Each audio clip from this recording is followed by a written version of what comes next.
आज मैं आपको एक ऐसी कहानी सुनाने जा रहा हूं जो हर भारतीय के दिल को छू जाती है। ये कहानी है एक छोटे से गुजराती लड़के की जो वडनगर के रेलवे स्टेशन पर चाय बेचता था और आज पूरी दुनिया उसे भारत के प्रधानमंत्री के रूप में जानती है। यह है नरेंद्र मोदी जी की प्रेरणादायक यात्रा। 17 सितंबर 1950 को वडनगर के एक साधारण परिवार में जन्मे नरेंद्र दामोदर दास मोदी का बचपन बिल्कुल आम बच्चों जैसा नहीं था। दामोदर दास मोदी और हीराबेन के तीसरे बेटे के रूप में जन्मे नरेंद्र का परिवार बहुत ही सामान्य आर्थिक स्थिति में था। उनका पूरा परिवार एक छोटे से घर में रहता था जो सिर्फ 40 फीट लंबा और 12 फीट चौड़ा था। 6 भाई बहनों का ये परिवार मिलजुल कर रहता था और हर एक रुपया गिनकर खर्च करना पड़ता था। बचपन से ही नरेंद्र को पता था कि जिंदगी आसान नहीं है। स्कूल जाने के साथ साथ उन्हें अपने पिता की चाय की दुकान पर भी काम करना पड़ता था। रेलवे स्टेशन पर भारी ट्रे लेकर घूमना, यात्रियों को आवाज लगाकर चाय बेचना और फिर कप धोना, ये सब काम छोटे नरेंद्र के दैनिक जीवन का हिस्सा था। वडनगर रेलवे स्टेशन के प्लेटफॉर्म नंबर 1 पर गर्मा गर्म चाय परोसते हुए वे शायद अपने भविष्य को भी आकार दे रहे थे, लेकिन इन कठिनाइयों ने उन्हें कमजोर नहीं बनाया बल्कि मजबूत बनाया। छोटे नरेंद्र की बहादुरी के किस्से भी कम दिलचस्प नहीं हैं। एक बार तालाब में नहाते समय उन्होंने एक मगरमच्छ का बच्चा पकड़ लिया और उसे घर ले आए। जब मां हीराबेन ने उन्हें समझाया कि बच्चे को मां से अलग नहीं करना चाहिए, तो नरेंद्र तुरंत उस बच्चे को वापस छोड़ने गए।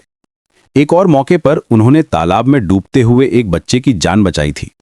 इन घटनाओं से पता चलता है कि बचपन से ही उनमें दूसरों की मदद करने की भावना कूट कूट कर भरी थी। जब नरेंद्र सिर्फ 9 साल के थे, तब तापी नदी में बाढ़ आई थी। छोटे नरेंद्र और उनके दोस्तों ने मिलकर एक भोजन स्टॉल लगाया और जो कमाई हुई उसे बाढ़ प्रभावितों को दान कर दिया। ये घटना दिखाती है कि सेवा भाव उनके अंदर बचपन से ही था। स्कूल में नरेंद्र एक औसत छात्र थे, लेकिन बहस और नाटक में उनकी प्रतिभा सबको दिखाई देती थी। उनके शिक्षक बताते हैं कि वे हमेशा बड़े किरदार निभाना पसंद करते थे। जब कभी टीचर स्कूल नहीं आते थे, तो छोटे नरेंद्र खुद क्लास लेते थे और बच्चों को पढ़ाते थे। शायद यहीं से उनके नेतृत्व के गुण दिखने शुरू हो गए थे। वे घंटों स्थानीय लाइब्रेरी में किताबें पढ़ते रहते थे। स्वामी विवेकानंद की शिक्षाओं ने उनके मन पर गहरा प्रभाव डाला। 8 साल की उम्र में नरेंद्र का परिचय राष्ट्रीय स्वयंसेवक संघ से हुआ। यहां उन्होंने अनुशासन, देशभक्ति और टीम वर्क के महत्व को समझा। लक्ष्मणराव इनामदार जी ने उन्हें बाल स्वयंसेवक के रूप में दीक्षा दी और उनके राजनीतिक गुरु बने। आरएसएस की शाखाओं में जाकर उन्होंने भारतीय संस्कृति और एकता के मूल्यों को गहराई से समझा। यहीं उन्होंने सीखा कि व्यक्तिगत स्वार्थ से ऊपर उठकर देश की सेवा करना क्या होता है। युवावस्था में नरेंद्र ने एक साहसिक कदम उठाया। घर छोड़कर हिमालय की यात्रा पर निकल गए। वे चाहते थे कि अपने जीवन को समाज की सेवा में समर्पित करें। साधुओं के साथ आश्रमों में रहकर उन्होंने ध्यान और योग सीखा। ये यात्रा उनके व्यक्तित्व को और भी निखारने का काम की। जब वे वापस लौटे तो उनके अंदर एक नया आत्मविश्वास और दृढ़ता थी। उनकी आंखों में एक अलग चमक थी। 1975 में नरेंद्र ने गुजरात विश्वविद्यालय से राजनीति विज्ञान में स्नातक की डिग्री हासिल की। इसके बाद उन्होंने दिल्ली विश्वविद्यालय से स्नातकोत्तर की पढ़ाई पूरी की, लेकिन उनका असली जुनून राजनीति और समाज सेवा में था। किताबों की दुनिया से कहीं ज्यादा उन्हें लोगों के बीच जाकर काम करना पसंद था। 1985 में आरएसएस ने उन्हें बीजेपी में भेजा। यहां से शुरू हुई उनकी राजनीतिक यात्रा। धीरे धीरे वे पार्टी की हायरार्की में ऊपर बढ़ते गए।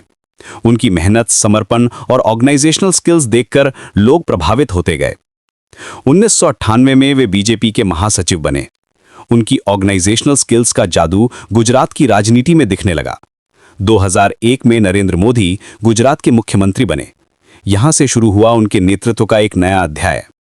गुजरात को विकास का मॉडल बनाने में उन्होंने अहम भूमिका निभाई। बिजली, पानी, सड़कें, उद्योग, हर क्षेत्र में गुजरात ने तरक्की की। उन्होंने साबित कर दिया कि अच्छी नीति और मजबूत इरादे से कैसे एक राज्य को आगे बढ़ाया जा सकता है। 16 मई 2014 को नरेंद्र मोदी भारत के 14वें प्रधानमंत्री बने। एक चाय बेचने वाले का बेटा अब दुनिया की सबसे बड़ी लोकतांत्रिक सरकार का नेता था। ये मोमेंट भारतीय लोकतंत्र की सबसे खूबसूरत तस्वीर थी। उस दिन हर गरीब परिवार के बच्चे को लगा कि वे भी कुछ बन सकते हैं। प्रधानमंत्री बनने के बाद मोदी जी ने सिर्फ गरीब को देश का प्रधानमंत्री बनते ही नहीं देखा।